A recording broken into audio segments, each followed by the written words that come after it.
کوئی ساتھ دے نہ دے، ہم کشمیریوں کے لیے خون کے آخری قطرے تک لڑیں گے، یہ کہنا ہے پاکستان کے پرعزم وزیر اعظم عمران خان کا، اور دنیا بھر میں کشمیریوں کی آزادی تک کشمیر کے سفیر بننے کا اعلان بھی کیا۔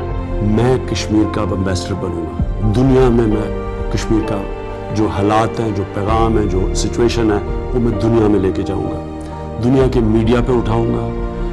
جن ہیڈز آف اسٹیٹ سے ابھی تک میری بات ہو چکی ہے ان سب کو میں نے آگاہ کیا، اور آگے بھی انشاءاللہ جن سے بات ہوگی میں ان کو سب کو بتاؤں گا کہ کشمیر میں ہو کیا رہا ہے۔ یہ اگر مسئلہ جنگ کی طرف چلا گیا تو یاد رکھیں کہ نیوکلیر ہتھیار ہیں دونوں ملکوں کے پاس، اور جو نیوکلیر جنگ ہے وہ کوئی بھی نہیں جیتے گا۔ کپتان کا دنیا کو دو ٹوک جواب، اور پاکستانی قوم سے اپیل کی کہ جمعہ دوپہر 12 سے 12:30 بجے تک لوگ باہر نکلیں، کشمیر کی خاطر، کشمیری بھائیوں کی خاطر، اپنی شہرت کی خاطر، اور دنیا کو کشمیر کے لیے پیغام دیں۔